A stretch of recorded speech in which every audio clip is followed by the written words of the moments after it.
সম্মানিত উপস্থিতি, আজকে আমাদের আলোচনার বিষয়বস্তু হচ্ছে আল্লাহর আযাব ধীরে ধীরে কেন আসে। দুনিয়াতে মানুষ এই পরিমাণ জুলুম করে, অত্যাচার করে, পাপ করে, নামাজ পড়ে না, রোজা রাখে না, হজ করে না, যাকাত দেয় না, পর্দায় থাকে না, সুদ খায়, ঘুষ খায়, ব্যভিচার করে, মানুষের সম্পদ মেরে খায়। এরপরেও আল্লাহ তাআলা তাদেরকে কেন পাকড়াও করে না, কেন ধীরে ধীরে আল্লাহ তাদেরকে আযাব দেন, শাস্তি দেন, এটাই আজকে আমরা জানব। মনে রাখবেন, আল্লাহ সুবহানাহু তাআলার একটা বৈশিষ্ট্য হচ্ছে, তার একটা সিফত, তার একটা গুণ হচ্ছে তিনি রহমান। আরেকটা সিফত হচ্ছে তিনি রহিম, দয়াবান, রহিম, রহমান। তার ভিতরে দয়া আছে, রহমত আছে। আবার তিনি গাফফার, তিনি ক্ষমা করতে ভালোবাসেন, তিনি ক্ষমা করেনও। তো সেই সুবাদেই আল্লাহ সুবহানাহু তাআলা এই পৃথিবীর মধ্যে এত অন্যায় হচ্ছে, এরপরে পৃথিবী টিকে আছে, আমরাও টিকে আছি। কিন্তু অনেক সময় কিছু মানুষ এই পরিমাণ জুলুম করে, জুলুমের সীমানা একেবারে লঙ্ঘন করে ফেলে, এরপরেও আল্লাহ তাআলা তাদেরকে শাস্তি দেয় না। কেন? যেমন ফেরাউনে কি পরিমাণ জুলুম করেছে, জুলুমের সীমানা অতিক্রম করেছে। আল্লাহ কোরআনে উল্লেখ করেছেন, ইউযাববিহুনা আবনাআকুম ওয়া ইস্তাহয়ুনা নিসাআকুম। ফেরাউন ছেলেদেরকে জবাই করে দিত, মেয়েদেরকে বাঁচিয়ে রাখত। বনি ইসরায়েলদের উপরে এই পরিমাণ জুলুম অত্যাচার ফেরাউন করেছিল, পৃথিবীর ইতিহাসে আর কেউ এমন জুলুম অত্যাচার করে নাই। এরপরেও আল্লাহ তাআলা ফেরাউনকে রাজত্ব দিয়েছিলেন, ফেরাউনকে দুনিয়ার মধ্যে ক্ষমতা দিয়েছিলেন, ফেরাউনকে দুনিয়ার ভোগ সামগ্রী দিয়েছিলেন। কেন ফেরাউনকে আল্লাহ তাআলা এত কিছু দিয়েছিলেন, আর পাকড়াও কেন এত পরে করেছেন? আমরাও দেখি, আমরা নিজেদেরকে যারা মুসলমান বলে পরিচয় দিই, নামাজ ঠিক মতো করি না, রোজা রাখি না, হজ করি না, যাকাত দিই না, আমরা সুদ খাই, ঘুষ খাই, জিনা করি, ব্যভিচার করি। এরপরে আল্লাহ আমাদেরকে পাকড়াও করে না। আমাদের শ্বাস প্রশ্বাস ঠিক আছে, চন্দ্র ঠিক মতোই উঠে, সূর্য ঠিক মতোই আলো দেয়, প্রত্যেক দিনের রাত হয়, অক্সিজেন ঠিক মতো চলছে, সব কিছু চলমান। কেন আল্লাহ আমাদেরকে ধরেন না? এর কারণ কি? ইনশাল্লাহ আপনাদের সম্পর্কে বেশ কয়েকটা করে আয়াত এবং হাদিস আপনাদের সম্মুখে পেশ করবো ইনশাল্লাহ। প্রথমত, আল্লাহ সুবহানাহু তাআলার কুরআন থেকে আমরা কয়েকটা আয়াত শুনি।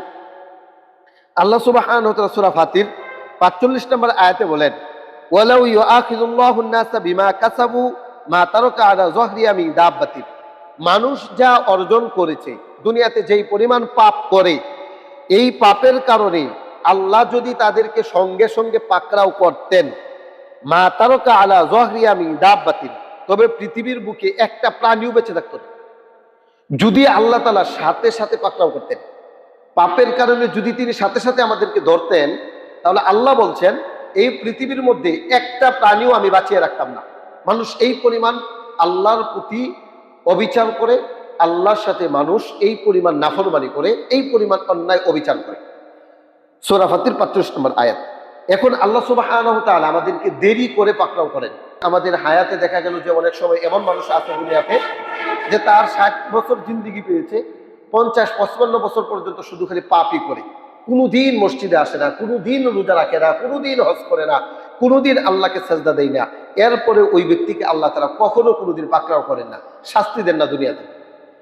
এই যে শাস্তিটা যে আল্লাহ দিচ্ছেন না, এটা কি আল্লাহর দুর্বলতা? না, এটা আল্লাহর দুর্বলতা না। আল্লাহ সুবহানাহু তাআলা পবিত্র কোরআনে এই সম্পর্কে উল্লেখ করেছেন, ওমা কানাল্লাহু লিউজিজাহু মিন শাইইন ফিস সামাওয়াতি ওয়ালা ফিল আরদি। আসমান এবং জমিনে যা কিছু আছে, জমিনের মধ্যে যত মানুষ বিচরণ করে, যত জিন আছে, ফেরেশতা আছে, যত পশু পাখি আছে, বাঘ ভাল্লুক যা কিছু আছে, আল্লাহ বলেছেন এইগুলো আল্লাহ সুবহানাহু তাআলাকে অক্ষম করতে পারে না। সব কিছু মিলে আল্লাহকে অক্ষম করে ফেলবে এমনটা না। তাহলে আল্লাহ কেন শাস্তি আমাদেরকে দেন না? এই জন্য শাস্তি আমাদেরকে দেন না, আল্লাহ সুবহানাহু ওয়া তাআলা ক্ষমাশীল, তিনি ক্ষমা করতে ভালোবাসেন। ক্ষমা করতে তিনি ভালোবাসেন, এই জন্য আমরা পাপ করার পরেও তিনি আমাদের পাপটাকে ক্ষমার সুন্দর দৃষ্টিতে দেখেন। আমরা যখন আল্লাহকে বলি যে আল্লাহ আমাদের ভুল হয়েছে, তখন আল্লাহ আমাদেরকে ক্ষমা করেন। এই জন্য আল্লাহ সুবহানাহু তাআলা পবিত্র কোরআনে সূরা আর-রা'দ ৬ নম্বর আয়াতে বলেছেন, ওয়া ইন্না রাব্বাকা লাযু মাগফিরাতিল লিন-নাস আলা যুলমিহিম। নিশ্চয়ই তোমার রব মানুষের জুলুম সত্ত্বেও ক্ষমাশীল। মানুষ জুলুম করে, মনে রাখবেন, মানুষ যখন পাপ করে এটা নিজের প্রতি জুলুম করা হয়। যত ধরনের পাপ আছে, নিজের প্রতি জুলুম করা, নামাজ ছেড়ে দেওয়া নিজের প্রতি জুলুম করা, হজ করলো না নিজের প্রতি জুলুম করা, মানুষের সম্পদ আত্মসাৎ করা নিজের প্রতি জুলুম করা, জিনা ব্যভিচার করা, নিজের প্রতি জুলুম করা, নারীদের উপরে পর্দা ফরজ বেপর্দায় চলা, নিজের প্রতি জুলুম করা, মিথ্যা কথা বলা, নিজের প্রতি জুলুম করা, যত পাপ তত নিজের প্রতি জুলুম করা হয়। এরপরেও আল্লাহ সুবহানাহু ওয়া তাআলা ওই সমস্ত মানুষদেরকে ক্ষমা করেন। এই জন্যই আল্লাহ সুবহানাহু ওয়া তাআলা আমাদেরকে সাথে সাথে পাকড়াও করেন না। যত পাপ আমরা করি, যদি আল্লাহ আমাদেরকে সাথে সাথে পাকড়াও করতেন, বিশ্বাস করুন 1 সেকেন্ড আমরা পৃথিবীর মধ্যে বেঁচে থাকতে পারতাম না। এই জন্য আল্লাহ সুবহানাহু ওয়া তাআলা আমাদেরকে নিরাশ হতেও নিষেধ করেছেন। আল্লাহ সুস্পষ্ট কোরআনে এই জন্য আমাদেরকে জানিয়েছেন। পবিত্র কোরআন সূরা জুমার 53 নম্বর আয়াতে আল্লাহ বলেন, আমাদের নবীকে লক্ষ্য করে জানিয়ে দিচ্ছেন, কুল হে নবী আপনি বলে দেন, ইয়া ইবাদিয়াল্লাযিনা আসরাফু আলা আনফুসিহিম লা তাকনাতু মির রাহমাতিল্লাহ। হে নবী আপনি আমার গুনাহগার বান্দাদেরকে জানিয়ে দেন, তারা যেন আমার রহমত থেকে নৈরাশ না হয়। পাপ করেছে তো আমার কাছে বলুক, আমি আল্লাহ পাপ ক্ষমা করে দিব। জুলুম করেছে আমার কাছে বলুক, আমি আল্লাহ জুলুমকে মাফ করে দিব। যত ধরনের অন্যায় সে করেছে আমার কাছে সে যদি বলে আমি তাকে মাফ করে দিব। লা তাকনাতু মির রাহমাতিল্লাহ, সে যেন আমার রহমত থেকে নিরাশ না হয়। পবিত্র কোরআন সূরা জুমার 53 নম্বর আয়াত। আল্লাহ সুবহানাহু ওয়া তাআলা তওবার দরজা খুলে রেখে দিয়েছেন। কতদিন পর্যন্ত এই তওবার দরজা চালু থাকবে? হাদিসের মধ্যে এসেছে, জামিউত তিরমিজির 3537 নম্বর হাদিসে আল্লাহ নবী সাল্লাল্লাহু আলাইহি ওয়াসাল্লাম বলেছেন, ইন্নাল্লাহা ইয়াকবালু তাওবাতাল আবদি, নিশ্চয় আল্লাহ তাআলা তার বান্দার তওবা কবুল করবেন ততদিন পর্যন্ত মা লাম ইউগারগির, মানুষের প্রাণ কণ্ঠনালী পর্যন্ত পৌঁছার আগ পর্যন্ত সে যদি বলে যে আল্লাহ আমার ভুল হয়েছে, তুমি আমাকে ক্ষমা করো, আল্লাহ মাফ করে দিবেন। গ্যার শব্দ, মানুষ যখন মৃত্যুবরণ করে তখন একটা গ্যার শব্দ করে।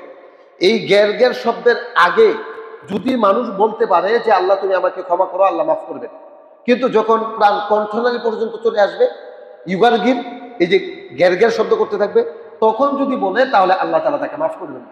যেমন ফেরাউন বলেছিল, পানিতে যখন ডুবতেছিল তখন বলেছিল, আমানতু বিরব্বি মূসা ওয়া হারুন, আমি মূসা এবং হারুনের রবের প্রতি ঈমান আনলাম। আল্লাহ বলল যে আল-আন, এখন তোর এই ঈমানের 4 আনার কোনো দাম নাই। তা মানুষের এই গ্যার শব্দ যতক্ষণ পর্যন্ত না করবে ততক্ষণ পর্যন্ত সে যদি তওবা করে আল্লাহ তাআলা তার তওবা কবুল করবেন। সে যত বড় পাপী হোক না কেন, পাপ করতে করতে যদি সাগরে ফেনা পরিমাণ হয়, পৃথিবী যদি বরে ফেলে পাপ দিয়া, এরপরেও সে যদি তওবা করতে পারে আল্লাহ তাআলা ওই বান্দার তওবা কবুল করবেন এবং তাকে একেবারে বেগুনাহ মাসুম বানিয়ে দিবেন। এই হাদিসটা জামিউত তিরমিজির 3537 নম্বর হাদিস। এই জন্য আল্লাহ সুবহানাহু ওয়া তাআলা দিন রাত আমাদেরকে আহ্বান করেন তওবার জন্য। দিনে রাতে সব সময় আল্লাহ তাআলা তার হাতকে, ক্ষমার হাতকে প্রশস্ত করে দেন। বান্দা আসো আমার কাছে বলো, আমি তোমাকে ক্ষমা করব। এ সম্পর্কে হাদিস এসেছে সহিহ মুসলিমের 2759 নম্বর হাদিস।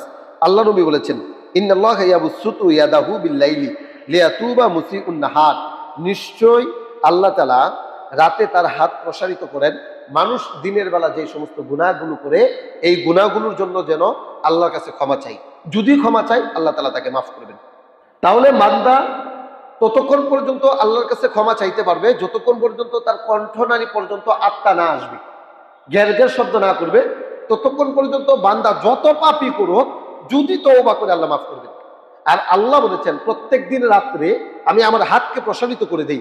কেন প্রসারিত করি? কারণ একটাই, আমার বান্দা ভুল করেছে আমার কাছে বলবে, ক্ষমা চাইবে, আমি তাকে ক্ষমা করব।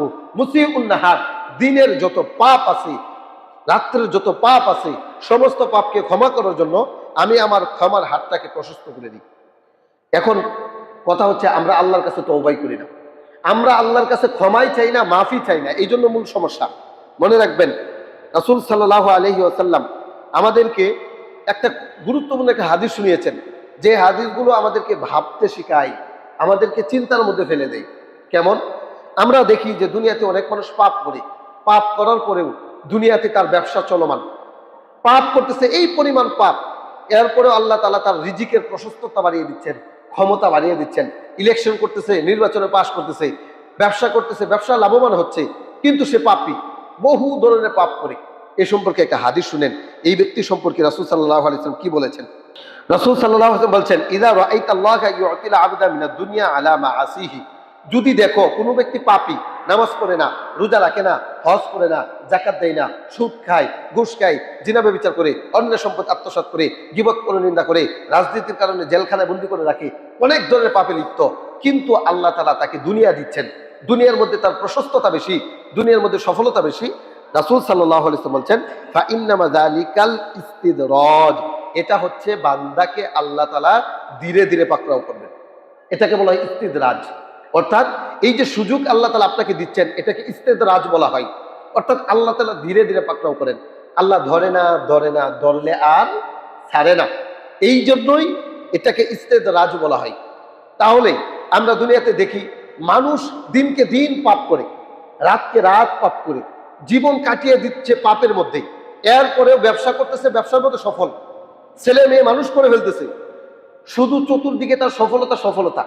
রাসূল বলছেন যদি তোমরা কোনো বান্দাকে এমন দেখো যে দুনিয়ার মধ্যে সে পাপ করে বেড়ায়, কিন্তু আল্লাহ তাআলা দুনিয়াতে তাকে শাস্তি দেয় না, দুনিয়ার মধ্যে সে এমন ভাবে চলাফেরা করতেছে সে সফল, রাসূল বলেছেন ফা ইন্নামা যালিকাল ইস্তিদরাজ, এটা হচ্ছে ইস্তিদরাজ। এটা আল্লাহ তাআলা তাকে ধীরে ধীরে ধরবেন, এমন ভাবে তাকে পাকড়াও করবেন যে সে কল্পনাই করতে পারবে না। এটা কোরআনেও আল্লাহ সুবহানাহু ওয়া তাআলা উল্লেখ করেছেন। এই যে হাদিসটা যে বললাম, এই হাদিসটা মুসনাদে আহমদের 17311 নম্বর হাদিস। আল্লাহ সুবহানাহু ওয়া তাআলা ইস্তিদরাজের ঘোষণা কোরআনে উল্লেখ করেছেন। সানাস্তাদরিজুহুম মিন হাইসু লা ইয়ালামুন, আল্লাহ বলেছেন পাপীদেরকে, যারা দুনিয়াতে পাপ করে বেড়ায়, জুলুম করে বেড়ায়, অত্যাচার করে বেড়ায়, তাদেরকে আমি ধীরে ধীরে পাকড়াও করবো। লা ইয়ালামুন, তারা বুঝতেও পারবে না। হঠাৎ করে আমি তাদেরকে পাকড়াও করব না, আস্তে আস্তে আস্তে আস্তে তার জুলুমের সীমা যখন বাড়তেই থাকবে, হঠাৎ করে আমি তাদেরকে পাকড়াও করব না, আস্তে আস্তে তাদেরকে ধরে ফেলবো। আর যখন আল্লাহ তাআলা তাদেরকে ধরবেন, তখন তাদেরকে আর বাঁচাবে এমন কেউ থাকবে না। কারণ আল্লাহর ধরা বড় কঠিন। এই জন্য আল্লাহ সুবহানাহু ওয়া তাআলা এই কথাটা উল্লেখ করেছেন সূরা আরাফের 7 নম্বর সূরা 182 নম্বর আয়াত। অনেক সময় সফলতা দিয়ে পরীক্ষা করে, অনেক সময় ব্যর্থতা দিয়ে পরীক্ষা করে। সফলতার মাধ্যমে মানুষ পরীক্ষিত হয়, আবার ব্যর্থতার মাধ্যমেও মানুষ পরীক্ষিত হয়। যেমন সূরা ফাজরের মধ্যে আল্লাহ সুবহানাহু ওয়া তাআলা উল্লেখ করেছেন 15 নম্বর আয়াতে, ওয়া আম্মাল ইনসানু ইযা মাবতালাহু রাব্বুহু ফাআকরামাহু ওয়া নাআমা, মানুষকে যখন আল্লাহ পরীক্ষা করতে চায়, তখন আল্লাহ তাআলা দুনিয়াতে তাকে সফলতা দেন, অনেক টাকা পয়সা দেন, বাড়ি গাড়ি নারী ক্ষমতা সবকিছু তাদেরকে দেন। কেন? মাবতালাহু, তাকে পরীক্ষা করার জন্য। কিন্তু বান্দা মনে করে ফাআকরামাহু, আল্লাহ তাকে সম্মানিত করেছেন, অথচ আল্লাহ তাকে পরীক্ষা করতেছেন। তাহলে এই যে আয়াত সূরা আল ফাজরের 15 নম্বর আয়াত থেকে বোঝা যায় আল্লাহ সম্পদ দিয়েও, আল্লাহ ক্ষমতা দিয়েও, আল্লাহ দুনিয়ার সফলতা দিয়েও মানুষকে পরীক্ষা করেন। শুধু ব্যর্থতা দিয়ে পরীক্ষা করেন বিষয়টি এমন না, অভাব অনটন দিয়েও পরীক্ষা করেন, আবার মানুষকে সফলতা দিয়েও আল্লাহ সুবহানাহু ওয়া তাআলা পরীক্ষা করেন। এটাই আল্লাহ সুবহানাহু ওয়া তাআলা কুরআনে উল্লেখ করেছেন। সূরা আম্বিয়া 35 নম্বর আয়াতে আল্লাহ সুবহানাহু ওয়া তাআলা বলেছেন, ওয়ালা নাবলুওয়ান্নাকুম বিশ-শাররি ওয়াল খাইরি ফিতনা, আমি আল্লাহ তোমাদেরকে ভালো এবং মন্দ দ্বারা পরীক্ষা করি। আল্লাহ কখনো আপনাকে বিশাল সফলতা দিবেন, সফলতার চাবিকাঠি আপনার হাতেই থাকবে। যত ধরনের সফলতা আছে সব ধরনের সফলতা আপনার হবে। ক্ষমতার দিক থেকে যাবেন, আপনি এমপি হয়ে যাবেন, মন্ত্রী হয়ে যাবেন, রাজা হয়ে যাবেন, সব ধরনের সফলতা আপনি পাবেন। ব্যবসা করবেন, ব্যবসার গুটি আপনার লাল, যেই কোনো কাজ করবেন আপনার সফলতা আসবে, আবার অনেক সময় আপনার ব্যর্থতা আসবে। এই যে দুইভাবে আল্লাহ মানুষকে পরীক্ষা করেন। এই যে পরীক্ষাটা, এই পরীক্ষার মধ্যে আল্লাহ সুবহানাহু ওয়া তাআলা দেখতে চান যে আমার বান্দা কোন পথে যায়, আমার প্রতি কৃতজ্ঞশীল হয় নাকি অকৃতজ্ঞ হয়, এটা আল্লাহ সুবহানাহু ওয়া তাআলা দেখতে চান। এই জন্য যুগে যুগে আল্লাহ সুবহানাহু ওয়া তাআলা মানুষদেরকে যে সতর্ক করেছেন, সতর্ক ছাড়া আল্লাহ তাআলা কাউকে কখনো কোনোদিন আযাব পাঠান নাই। আল্লাহ সুবহানাহু ওয়া তাআলা আগে নবী পাঠিয়েছেন, রাসূল পাঠিয়েছেন, এরপরে মানুষদেরকে আযাব দিয়েছেন। হঠাৎ করে কাউকে ধ্বংস করে দিয়েছেন, বিষয়টা এমন না। যেমনটা আল্লাহ সুবহানাহু ওয়া তাআলা কুরআনে উল্লেখ করেছেন সূরা বনী ইসরাঈল 17 নম্বর সূরা 15 নম্বর আয়াতে, ওমা কুন্না মুআযযিবিনা হাত্তা নাবআতা রাসূলা, আমি কোনো জাতিকে সতর্ককারী পাঠানো ছাড়া ধ্বংস করি নাই। ইতিপূর্বে যত মানুষকে ধ্বংস করা হয়েছে, আগে আল্লাহ সতর্ককারী পাঠিয়েছেন, মানুষকে বোঝানো হয়েছে, দেখো সুদ খাওয়া যাবে না, ঘুষ খাওয়া যাবে না, বেনামাজি থাকা যাবে না, মানুষের সম্পদ আত্মসাৎ করা যাবে না, গান বাজনা সিনেমা নাটক চালানো যাবে না, এইভাবে সতর্ক করা হয়েছে। মান্য করে নাই, আল্লাহ তখন তাদেরকে ধ্বংস করেছে। আল্লাহ সুবহানাহু ওয়া তাআলা আমাদেরকে সুস্পষ্টভাবে সূরা বনী ইসরাঈল 17 নম্বর সূরা 15 নম্বর আয়াতে এই কথাগুলো জানিয়ে দিয়েছে। তাই এখন আমাদের জন্য সতর্ককারী কে? এখন তো কোনো নবী রাসূল নাই। রাসূল সাল্লাল্লাহু আলাইহি ওয়াসাল্লাম খাতামুন নবিয়্যিন, শেষ নবী, তারপর আর কোনো নবী আসবে না। কেউ যদি দাবি করে ওই ব্যক্তি মিথ্যুক, ওই ব্যক্তি কাযযাব। এই জন্য কাদিয়ানি যে নিজেকে নবী দাবি করে, উলামায়ে কেরাম তার বিপক্ষে অবস্থান নেই যে কাদিয়ানি কাফের, সেই ব্যক্তি উম্মত এই দেশের মধ্যে আছে। RFL কোম্পানি, প্রাণ কোম্পানি, বিভিন্ন কোম্পানি এই দেশের মধ্যে চলে, যে কাদিয়ানি ধর্ম প্রচার প্রসার করার জন্য। কাদিয়ানিরা কাফের, এবং তাদের দ্রব্য অংশ তাদের ধর্ম প্রচার প্রসার করার জন্য তারা ব্যয় করে থাকে। 5% টাকা তারা দিয়ে দেয়। RFL এর যত প্রোডাক্ট আছে, যত প্রোডাক্ট আপনারা দেখেন, যে মাগার RFL কিনেন, এইগুলো কাদিয়ানি ধর্মের প্রচার প্রসারের জন্য ব্যয় করা হচ্ছে। তা আল্লাহ সুবহানাহু ওয়া তাআলা বলছেন, আমাদের নবী শেষ নবী, এখন তো নবী নাই, নবীর দায়িত্ব কে পালন করবে? এই সম্পর্কে রাসূল সাল্লাল্লাহু আলাইহি ওয়াসাল্লাম হাদিস এসেছে, আবু দাউদের 3641 নম্বর হাদিস, আল উলামা ওয়ারাসাতুল আমবিয়া। জাতির আলেম নবীদের ওয়ারিস। ওয়ারিস কারা হয়? বাবার সম্পদের ওয়ারিস হয় ছেলে, সম্পদের মালিক হয়, ওয়ারিস সূত্রে মালিক। আর নবীদের ওয়ারিস হয় আলেম উলামা। নবীরা টাকা পয়সা রেখে যায় না, নবীরা রেখে যায় ওহির জ্ঞান। ওহির জ্ঞান যারা ধারণ করে তারাই নবীদের ওয়ারিস হয়। আলেমরা মানুষদেরকে বোঝাবে, জাতিদেরকে জানাবে এই পথ বেঠিক পথ, এই পথ সঠিক পথ। এই জন্য উলামায়ে কেরাম দায়বদ্ধ, সব কিছু নির্দ্বিধায় বলতে হয়। মসজিদের কমিটি যদি নারাজ হয় এরপরে বলতে হয়, এলাকাবাসী যদি নারাজ হয় এরপরে বলতে হয়, রাষ্ট্র যদি নারাজ হয় এরপরে বলতে হয়, মা বাবা যদি নারাজ হয় এরপরে বলতে হয়, সারা পৃথিবীর মানুষ যদি নারাজ হয় এরপরে উলামায়ে কেরামের দায়বদ্ধতা আছে, এটা বলতেই হবে। সমস্ত মানুষ যদি নারাজ হয়ে যায় এতে কোনো আফসোস নেই। কেন? মানুষদেরকে এটা জানাতে হবে। আর আল্লাহ সুবহানাহু ওয়া তাআলা কেনই নবী রাসূল পাঠিয়েছেন, কেনই আলেমদেরকে এই দায়িত্ব দেওয়া হয়েছে?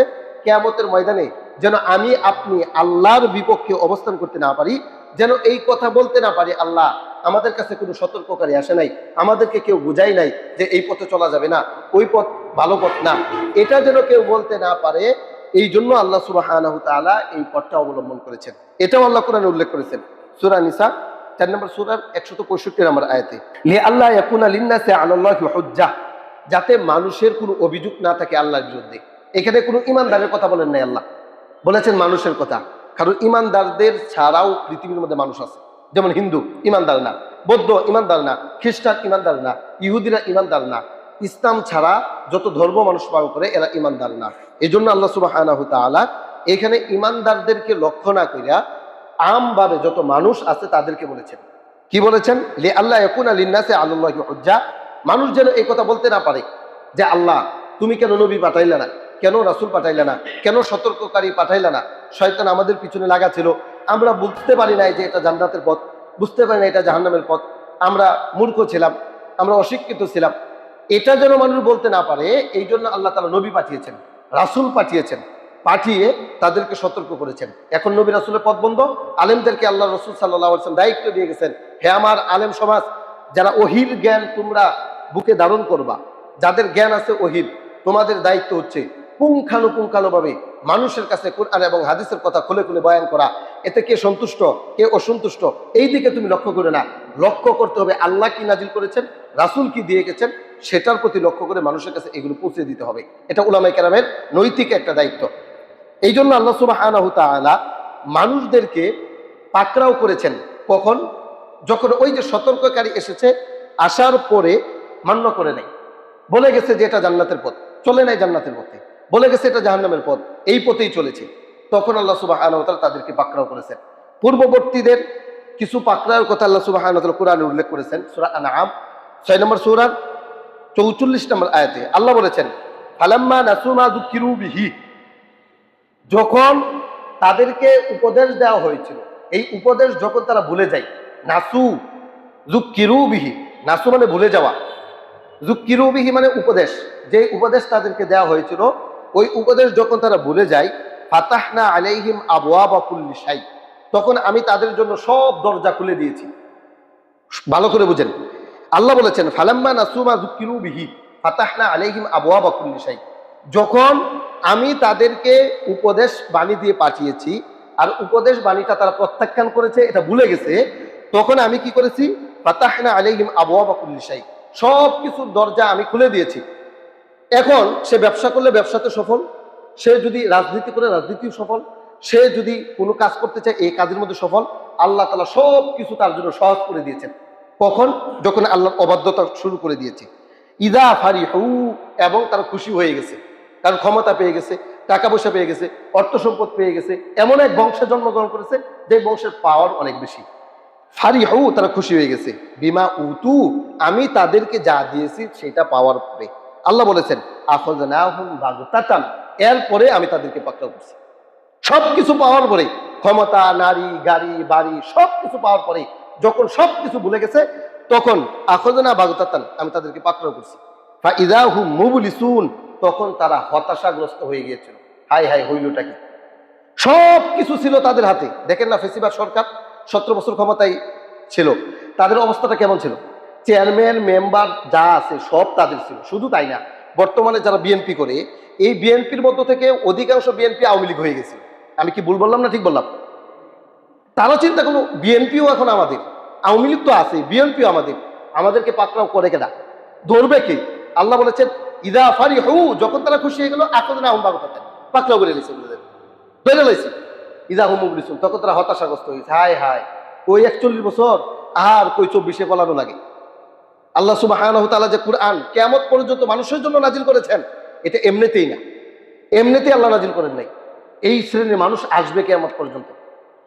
পবিত্র কুরআন সূরা আনআম 6 নম্বর সূরা 44 নম্বর আয়াত। এজন্য আল্লাহ সুবহানাহু ওয়া তাআলা মাঝে মধ্যে মানুষদেরকে হঠাৎ পাকড়াও করে ফেলেন, এমন ভাবে পাকড়াও করে মানুষ বুঝতেই পারে না যে এখন তাদেরকে পাকড়াও করবেন। যেমন আল্লাহ সুবহানাহু ওয়া তাআলা পবিত্র কুরআনে উল্লেখ করেছেন আখাযনাহুম বাগতাতান ওয়া হুম লা ইয়াশউরুন, সূরা আনআম 44 নম্বর আয়াতে, যে আমি তাদেরকে হঠাৎ পাকড়াও করি, তারা বুঝে উঠতে পারে না যে এখন তাদেরকে আমি ধরে ফেলব। কারণ এই পরিমাণ ডিল দেওয়া হয়, এই পরিমাণ মানুষদেরকে ডিল দেওয়া হয়, আর এই পরিমাণ মানুষ জুলুম করতে থাকে, মানুষ বুঝতেই পারে না যে সে এখন তার অধপতন হবে, এটা বুঝতেই পারে না। এরপর আল্লাহ সুবহানাহু ওয়া তাআলা আরো উল্লেখ করেছেন ইন্না আখাযাল্লাহি শাদীদ, নিশ্চয় আল্লাহর পাকড়াও বড় কঠোর, বড় কঠোর। আল্লাহ সুবহানাহু ওয়া তাআলা মানুষদেরকে বিভিন্নভাবে শাস্তি দিয়েছেন। পূর্ববর্তীদেরকে কিভাবে শাস্তি দিয়েছেন, কিছু শাস্তির কথা আল্লাহ সুবহানাহু ওয়া তাআলা সূরা আনকাবুতের মধ্যে উল্লেখ করেছেন। আল্লাহ সুবহানাহু ওয়া তাআলা বলছেন ফাকুল্লান আখাযনা বিযামবিহি, আমি যে তাদেরকে পাকড়াও করলাম, এই পাকড়াওটা তাদেরকে করেছি পাপের কারণে। ফাকুল্লান আখাযনা বিযামবিহি, পূর্ববর্তী যত মানুষকে আমি শাস্তি দিয়েছি বিযামবিহি, তারা পাপ করত। কি করত? তারা পাপ করত, এই পাপের কারণে তাদেরকে আমি শাস্তি দিয়েছি। ফামিনহুম মান আরসালনা আলাইহি হাসিবান, আমি তাদেরকে শাস্তি দিয়েছি কারো উপরে পাথরের বৃষ্টির মাধ্যমে। আকাশ থেকে শিলা বৃষ্টি নাজিল করেছি, পাথরের বৃষ্টি নাজিল করে তাদেরকে আমি ধ্বংস করে দিয়েছি। আবার ওয়ামিনহুম মান আখাযাতহু সাইহাতু, কিছু মানুষকে আমি শাস্তি দিয়েছি বিকট আওয়াজের মাধ্যমে। এমন আওয়াজ দিয়েছি কান ফাইট্টা, কলিজা ফাইট্টা তাদের বের হয়ে গেছিল, বাস ধ্বংস হয়ে গেছে। ওয়ামিনহুম মান খাসাফনা বিল আরদি, আর কিছু মানুষকে আমি শাস্তি দিয়েছি ভূমিধসের মাধ্যমে, ভূমিকম্প।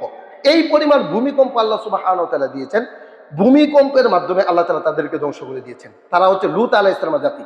আল্লাহ সুবহানাহু ওয়া তাআলা টোটালি দুনিয়াটা এইভাবে উল্টিয়ে দিয়েছিলেন লূত আলাইহিস সালামের জাতিকে। তারা সমকামিতা করত। এই যে ডক্টর ইউনূস এখন যে সমকামিতার এজেন্ডা বাস্তবায়ন করতেছে, এটা জানেন না কত বড় পাপ? আল্লাহ সুবহানাহু ওয়া তাআলা কুরআনে উল্লেখ করেছেন এর চাইতে বড় পাপ, এর চাইতে বড় অন্যায় হতেই পারে না। লূত আলাইহিস সালাম জাতি এমন ছিল, তারা পুরুষে পুরুষে বিয়ে করত, পুরুষে পুরুষে যৌন খায়েশ মেটাইতো। আর এটা ডক্টর ইউনূস বাস্তবায়ন করার জন্য চেষ্টা ফিকির করতেছে। চিন্তাই তো রাখেন না, খবরই তো রাখেন না, নির্বাচনের জোয়ারে বাসতেছে দেশ, আর এই দিক দিয়ে এজেন্ডা বাস্তবায়ন করার জন্য সে লেগে পড়ে উঠে আছে, এমন ভাবে চলছে। তা আল্লাহ সুবহানাহু ওয়া তাআলা বলছেন ওয়ামিনহুম মান খাসাফনা বিল আরদ, তারা কি করত? তারা অন্যায় করত, তারা সমকামিতায় লিপ্ত ছিল, এই জন্য আমি তাদেরকে দোষিয়ে দিয়েছি। এরপরে ওয়ামিনহুম মান আগরাকনা, কিছু জাতিকে আমি ডুবিয়ে মেরেছি। এরা ছিল ফেরাউন জাতি। ফেরাউনদেরকে আল্লাহ সুবহানাহু ওয়া তাআলা ডুবিয়ে মেরেছেন, পানির মধ্যে ডুবিয়ে একেবারে ফুটকা মাছের মতো, একবার তলে গেছে একবার উপরে উঠেছে, এইভাবে চুবিয়ে আল্লাহ মেরেছেন। কারণ কি? একটাই কারণ, কারণ তারা দুনিয়াতে পাপ করতো, জুলুম করতো, অত্যাচার করতো, অন্যায় করতো। এই একটা কারণেই আল্লাহ সুবহানাহু ওয়া তাআলা তাদেরকে শাস্তি দিয়েছেন। সূরা আনকাবুত 40 নম্বর আয়াত। এইবার ফিতনা এমন একটা জিনিস, এটা সবার উপরে আসবে।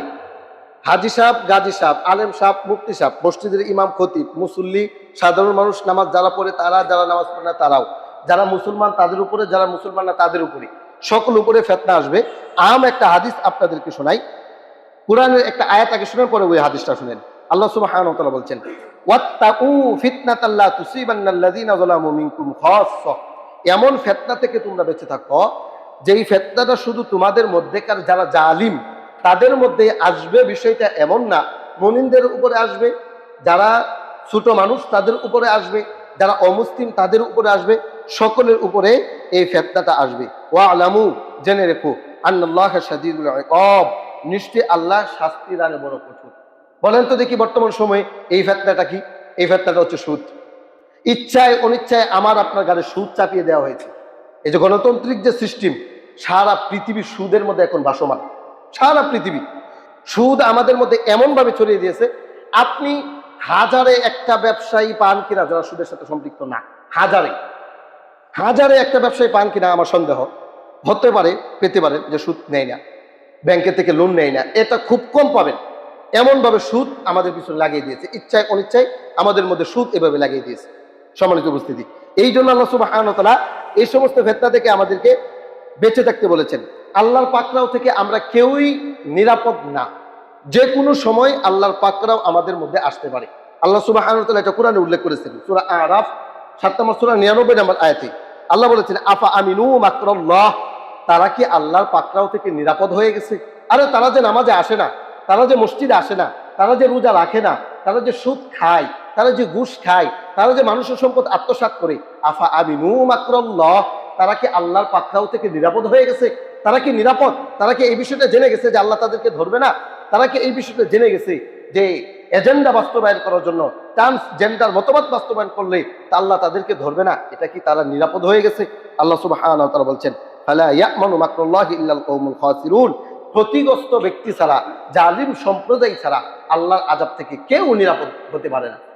সবাই চিন্তা ফিকির করে যে আমাদেরকে যে কোনো সময় যে কোনো মুহূর্তে আল্লাহ পাকড়াও করতে পারে, তবে যারা ক্ষতিগ্রস্ত, যারা জালিম, তারা মনে করে আমাদের উপরে আর কেউ নাই, আমরাই সব। কিন্তু যে কোনো সময় আল্লাহ তাদেরকে পাকড়াও করবেন। আল্লাহ সুবহানাহু ওয়া তাআলা সূরা আরাফ ৭ নম্বর সূরার ৯৯ নম্বর আয়াতে উল্লেখ করেছেন। তাহলে এর থেকে বাঁচার উপায় কি? রাসূল সাল্লাল্লাহু আলাইহি ওয়াসাল্লাম বলেছেন, আমাদেরকে তওবা ইস্তেগফার সদা সর্বদাই করতে হবে।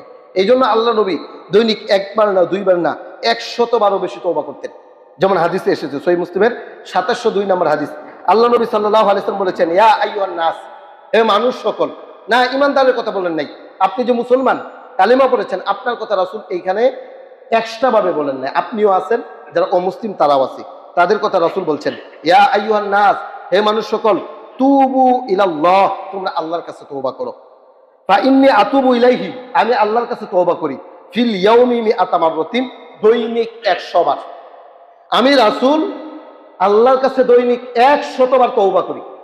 তাহলে আল্লাহর রাসূল সাল্লাল্লাহু আলাইহি ওয়াসাল্লাম সহিহ মুসলিমের ২৭০২ নম্বর হাদিসে আমাদেরকে জানাচ্ছেন, হে মানুষ সকল, তোমরা যারা মানুষ, তোমাদের উচিত হচ্ছে তওবা করা। কেন?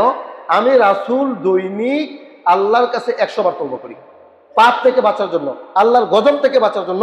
এইভাবে আল্লাহ রাসূল সাল্লাল্লাহু আলাইহি ওয়াসাল্লাম তওবা করতেন। এখন আমরা যারা তওবা ইস্তেগফার করি না, দুনিয়া পাইয়া আমরা যারা মনে করি যে সফল হয়ে গেছি, না, আল্লাহ রাসূল তাদেরকে বুদ্ধিমান বলেন নাই।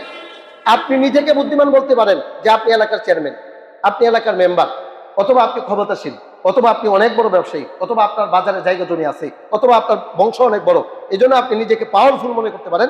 কিন্তু রাসূল বলেছেন ওই ব্যক্তি পাওয়ারফুল না, ওই ব্যক্তি বুদ্ধিমানও না। একটা হাদিস শুনেন, মজার হাদিস। রাসূল বলছেন, আল কাইসু মান দানা নাফসাহু ওয়া আমিলা লিমা বা'দাল মাউতি, বুদ্ধিমান তো সেই ব্যক্তি যেই ব্যক্তি দুনিয়াতে থাকা অবস্থায় মৃত্যুর পরে কি হবে এই জন্য আমল করে।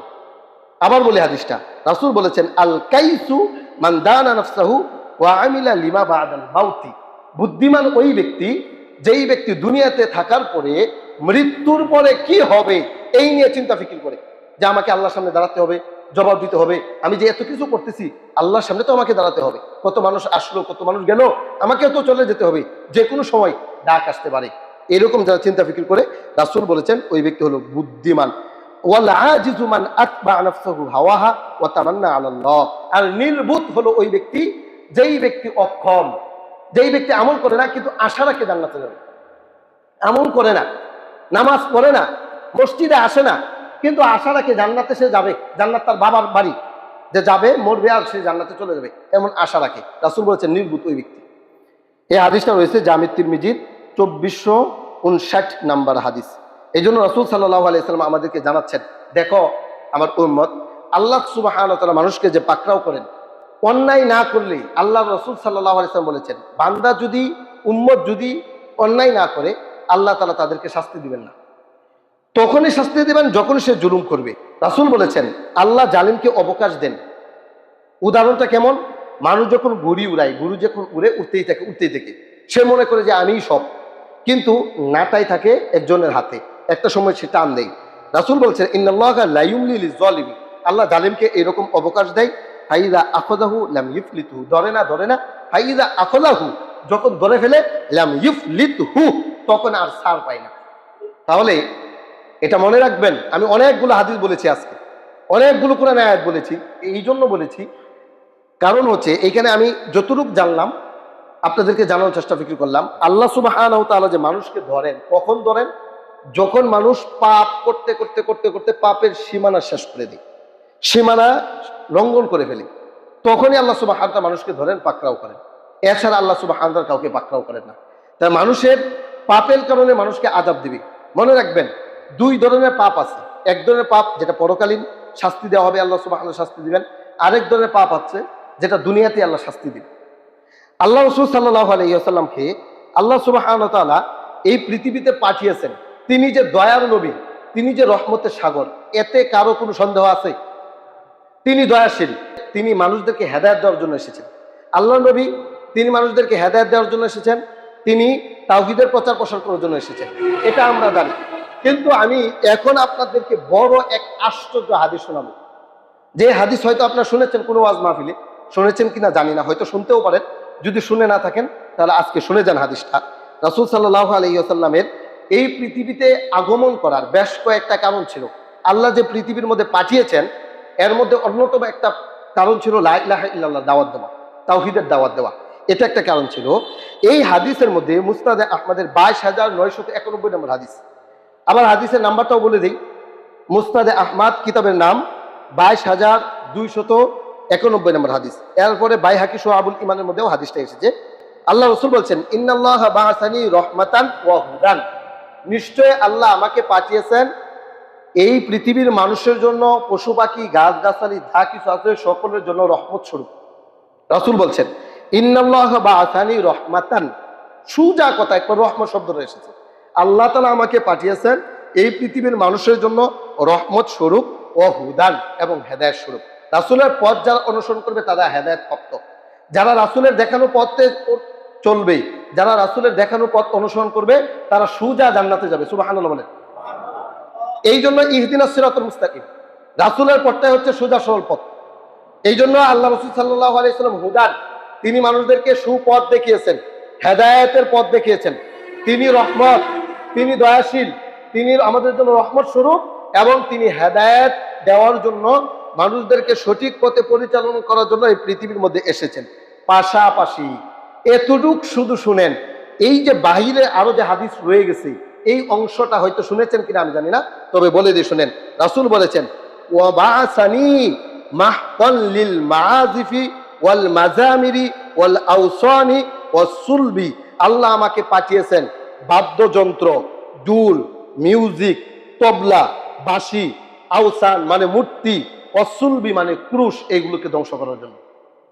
রাসূল হেদায়েতের জন্য এসেছেন, রাসূল এসেছেন রহমত স্বরূপ, রাসূল এসেছেন ডুল, তবলা, হারমোনি এইগুলোকে ভেঙে দেওয়ার জন্য। রাসূলের মিশন ছিল 63 বছর জিন্দেগির মধ্যে 40 বছর চলে গেছে নবুয়তের দায়িত্ব ছাড়া, 23 বছর জিন্দেগি রাসূল নবুয়তের দায়িত্ব পেয়েছেন। এই 23 বছর রাসূল সংগ্রাম করেছেন লা ইলাহা ইল্লাল্লাহ দাওয়াত দেওয়ার জন্য, পাশাপাশি মূর্তি ভাঙার জন্য, পাশাপাশি গান, তবলা, হুবলা, বাঁশি এইগুলোকে ভেঙে দেওয়ার জন্য। তাহলে আমাদের নবীর বেশ কয়েকটা মিশন ছিল, এর মধ্যে একটা ছিল কালিমার দাওয়াত দেওয়া, আরেকটা ছিল ডুল ভাঙ্গা, মূর্তি ভাঙ্গা, বাঁশি ভাঙ্গা, মিউজিক নষ্ট করে দেওয়া, এটা আমাদের নবীর মিশন ছিল। শুনতে থাকেন। এরপর রাসূল সাল্লাল্লাহু আলাইহি ওয়াসাল্লামের আরেকটা খুবই গুরুত্বপূর্ণ হাদিস, এই হাদিসের সমর্থিত। রাসূল বলছেন বুইস্তু, আমাকে পাঠানো হয়েছে, আমি এসেছি। কেন এসেছি? বিকাসরিল মাআজিফি ওয়া কাসরিল আওসানি, বাদ্যযন্ত্র ভেঙে ফেলার জন্য এবং মূর্তিগুলো ভেঙে ফেলার জন্য। আল্লাহ নবী সাল্লাল্লাহু আলাইহি ওয়াসাল্লাম বাস্তবে এটা প্রয়োগ করেছেন।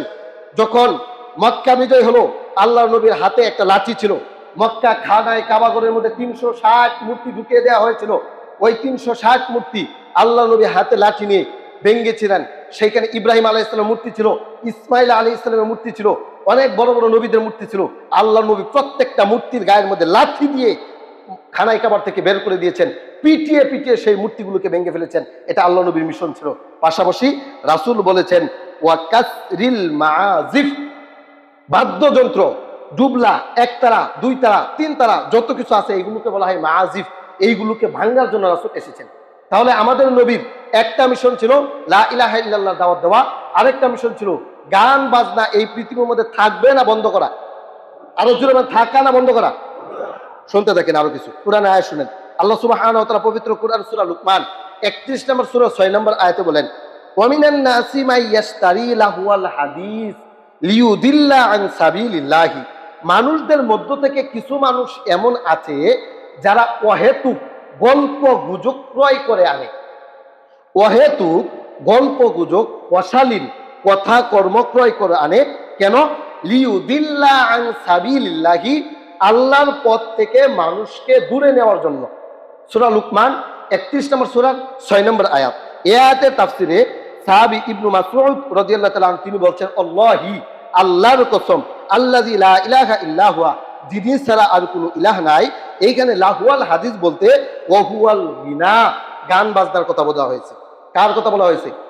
গান বাজনা। তা আল্লাহ নবী সাল্লাল্লাহু আলাইহি ওয়াসাল্লাম হাদিস শুনাইলাম, কোরআনের সূরা লুকমান 31 নম্বর সূরা 6 নম্বর আয়াত আপনাদেরকে শুনাইলাম। তাহলে গান বাজনা মানুষদেরকে আল্লাহর পথ থেকে দূরে সরিয়ে নেয়। গান বাজনা ধ্বংস করার জন্য আমাদের নবীর আগমন ঘটেছিল। আরেকটা হাদিস শুনেন, রাসূল সাল্লাল্লাহু আলাইহি সাল্লামের হাদিস, সহিহ বুখারীর 5590 নম্বর হাদিস, লা ইয়াকুনান্না মিন উম্মতি আকওয়ামুন ইস্তাহিল্লুনাল হিরা ওয়াল হারিরা ওয়াল খামরা ওয়াল মাআজিফ, আমার উম্মতের মধ্য থেকে কিছু উম্মত এমন আসবে, রাসূল বলছেন তাদের সাথে আমার দেখা সাক্ষাৎ হয়নি, তার মানে রাসূলের যুগে তারা ছিল না। এমন কিছু উম্মত আসবে, কি উম্মত এরা? ইস্তাহিল্লুনাল হিরা ওয়াল হারিরা, তারা রেশমি পোশাককে হালাল মনে করবে, ওয়াল খামরা, মদ খাওয়াকে হালাল মনে করবে, ওয়াল মাআজিফ, বাদ্যযন্ত্র, নায়িকা গায়িকাকে ক্রয় করাকে তারা হালাল মনে করবে। এমনটা হবে, রাসূল বলেছেন আমি তাদেরকে দেখি নাই, কিন্তু আমার উম্মতের মধ্যে থেকে হবে। সহিহ বুখারী 5590 নম্বর হাদিস, 5590। তাহলে এই যে হাদিসগুলো আপনাদেরকে শোনাইলাম, তাহলে এতগুলো হাদিস শোনার পরে আপনাদের কি মনে হয় শরীয়তে গান বাজনা জায়েজ না হারাম? আরো জন্য জায়েজ না হারাম? এই যে নর্তকী যে আমরা কিনে নিয়ে আসি বাউল গানের জন্য, বাউল গান যে গাওয়াবে, এই যে শুরুতে আছে মা শেষে আছে গি, এই দুই শব্দ মিলে যে একটা কিনে নিয়ে আসেন নারী নর্তকী, এই যে কিনে যে নিয়ে আসলেন নর্তকী, ওহুদ পাহাড় দুইটা আছে, এক পাহাড় আরেক পাহাড়ের মধ্যে ডুস লাগায়, আর এইগুলো বসে বসে দেখেন আর ভালো লাগে। এই দেখা, এই গান বাজনা আমাদের শরীয়তে জায়েজ না হারাম? সুতরাং এই গান বাজনার জন্য সুপারিশ করা, এর পক্ষে কথা বলা কোন মুসলমানের কাজ হতে পারে না। তাহলে এই যে লাইমা ফকির যে নিজে স্বীকার করেছে, জুলমাত চাচা আছেন এখানে, জুলমাত চাচা অনেক মানুষ ছিল এখানে, লাইমা ফকির নিজে স্বীকার করছে আমার ছেলে আমাকে সেজদা দেয়, আমার বউ আমাকে সেজদা দেয়। বলেন আল্লাহ ছাড়া কোনো ব্যক্তি সেজদা দিতে পারে? তাহলে এমন কোন কাজের পক্ষে কোন মুসলমান সুপারিশ করতে পারে? সেই গান সমর্থিত করা, সেই গান হওয়া কোন মুসলমানের কাজ? ইভেন আমি বুরহান বিন হাবিবুর রহমান যতটুকু চুটাপাটা লেখাপড়া করেছি, আমার জ্ঞান বুদ্ধি কম, আমি যতটুকু জানি লাইমা ফকির যদি এইভাবে মরে, তাকে মুসলমানের কবরে দাফন করা যাবে না, তার জানাজাও পড়া যাবে না। কারণ সে সেজদা নেই, সে যদি তওবা না করে, এত বড় স্পর্ধা তার। আর রাসূল সাল্লাল্লাহু আলাইহি ওয়াসাল্লাম আমাদেরকে শিখিয়ে গেছেন কি, আর আমরা মুসলমান, আমার মুসলিম লীগে ওখানে সুপারিশ করে যে গান বাজনা হবে, কেমনে হতে পারে এটা? আপনি বলবেন যে হুজুর আমরা তো সুপারিশ করি না, আপনার উপরে ছেড়ে দিয়েছি। আলহামদুলিল্লাহ, ভালো কাজ করেছেন যে আমার উপরে ছেড়ে দিয়েছেন, কিন্তু আপনিও তো একজন নেতা, আপনার কমপক্ষে ইসলামের এতটুকু জ্ঞান থাকা চাই, যেটা আল্লাহ হালাল করেছেন এটা কোনো ব্যক্তি হারাম করতে পারবে না, আর যেটা আল্লাহ হারাম করেছেন এটা মসজিদের ইমাম কেন, কাবাগরের ইমামও এটাকে হালাল করার মতো ক্ষমতা রাখে। দুইজন ব্যক্তি হালাল করতে পারবে, এক আল্লাহ, দুই নবী। এখন যদি কোনো ব্যক্তি বলে যে এটা চলবে, এটা চলুক, তাহলে সে হয় আল্লাহ, না হলে সেই নবী। তাহলে সেই নবী হতে পারবে না, আল্লাহ হতে পারবে না। তাহলে এটা বৈধতা দেওয়ার মতো কোনো অপশন কি ইসলামের মধ্যে খোলা আছে? নাই। সুতরাং সুস্পষ্ট কথা, আপনাদেরকে বিনীত অনুরোধ, আপনার কবরে আপনি যাবেন, আমার কবরে আমি যাব। এতে আমার মসজিদে আগামীকাল থেকে 15,000 টাকা বেতন হয়ে যাবে না, আমি এই কথা বলাতে, অথবা আমার বেতন কমেও যাবে না, হয়তো চাকরি চলে যেতে পারে আন্দোলন করে। আপনারা যারা ক্ষমতাশীল আছেন বাদ দিয়ে খালি বেশি বুঝে বাদ দে, এটাও হতে পারে। কিন্তু আমি একটা কথা বলে যাই, আমি এলাকার মানুষ বলে যাই, আপনার কবরে আপনি যাবেন। এই অবস্থায় যদি যান, ওই যে ওইখানে যান, ওইখানে যে সমর্থিত করেন, এটাকে যদি সাপোর্ট করেন, মনে রাখবেন হিন্দুর যেই অবস্থা, খ্রিস্টানদের যেই অবস্থা, আপনারও ঠিক এই রকমই অবস্থা। এই জন্য বলেন, বাউল গানের মধ্যে যেই সমস্ত কাজগুলো করা হয়, এখানে কি ঢুল বাজনা হয় কি হয় না? তা রাসূল ঢুল ভাঙ্গার জন্য এসেছেন, বাদ্যযন্ত্র ভাঙ্গার জন্য এসেছেন। আপনি মুসলমান, আপনি বলবেন আমি নবীর উম্মত, সুস্পষ্ট কথা। ইসলাম যেটাকে সমর্থিত করে না, আমি নেতা হিসাবে, এলাকার ক্ষমতাশীল হিসাবে আমি তোমাকে এমন কাজ করতে দিতে পারি না এবং পারি না। এটাই সুস্পষ্ট কথা, এটাই কোরআন হাদিস বলে। আমি আমার কোরআন এবং হাদিস দিয়ে আলোচনাটা রেকর্ড করে রাখলাম, এবং হাদিস আমি এই যে আজকের এটা লিখাটা আমি লিখেছি যেন কারো পড়তে সুবিধা হয়, এই জন্য এটা লিখেছি, লিখে রেখে দিয়েছি। এটা পিডিএফ আকার আছে, যে কেউ আপনি আপনার মোবাইলে নিতে পারবেন, নিয়ে পড়তে পারবেন, পড়ে এটা দেখতে পারবেন যে কথাগুলো কোথা থেকে এসেছি, কোথা থেকে আমি নোট করেছি। যদি সন্দেহ হয় যে এটা হবির সারা বানায় বানায় বলছে, তাহলে এই কিতাব কিনে আনবেন, কিনে আইনা দেখবেন। যদি না হয়, এলাকার প্রভাবশালী যারা আছে মুকামে বাজারে বাইন দেয়া, যা ইচ্ছা তা করবেন। আর যদি ঠিক হয়, তাহলে এই কথা যদি না মানেন, তাহলে আপনি মুনাফিক, মুনাফিক এবং মুনাফিক এবং মুনাফিক, এটা মনে রাখবেন। এই জন্য এই সমস্ত গান সমর্থিত করা যাবে না। যাদের ক্ষমতা আছে, শক্তি আছে, এই ক্ষমতা শক্তি দিয়ে এটাকে বন্ধ করতে হবে, ঠিক কিনা বলেন? এটা করা যাবে না, আল্লাহকে অপমান করা হচ্ছে। আচ্ছা, আমার বাবাকে যদি এখন বাজারে এখানে ধরে পিট নাই, এটা আমি ছেলে হিসাবে মেনে নিব, আপনি মানবেন? তাহলে আমাদের রব যিনি আল্লাহ, যিনি আমাদের সৃষ্টিকর্তা, আকাশ সৃষ্টি করেছেন, জমিন সৃষ্টি করেছেন, সবকিছু সৃষ্টি করেছেন, তাকে যেখানে অপমান করা হয়, মানুষ হওয়ার পরে যে আল্লাহ সেজদা নেওয়ার কথা, সেইখানে মানুষ হওয়ার পরে সে নিজে সেজদা নেয়। বলেন, আল্লাহকে যেখানে অপমান করা হয়, মুসলমানের সন্তান সেই কাজের মধ্যে সমর্থন দিতে পারে? সমর্থন দিতে পারে না। সোজা কথা। এই জন্য সোজা কথা, আপনাদের কাছে বিনত অনুরোধ থাকবে, এই সমস্ত কাজে যাবে না। যদি সে একা করতে চায় করো, সে যদি এইভাবে মরে, জানাজাও যাবেন না, মুসলমানের কবরেও দাফন দিবেন না। আমার তো ক্ষমতা নাই, শুধু আমি ফতোয়া লিখে দিতে পারবো, এটা জায়েজ নাই, এটা হারাম, ইসলাম সমর্থন করে না, কিয়ামত পর্যন্ত এটা সমর্থিত হবে না এবং হবে না। আল্লাহ সুবহানাহু ওয়া তাআলা আমাদেরকে সঠিক বুঝ দান করুক এবং এই সমস্ত কার্যকলাপ থেকে বেঁচে থাকার মতো তৌফিক দান করুন। সকলে আমিন।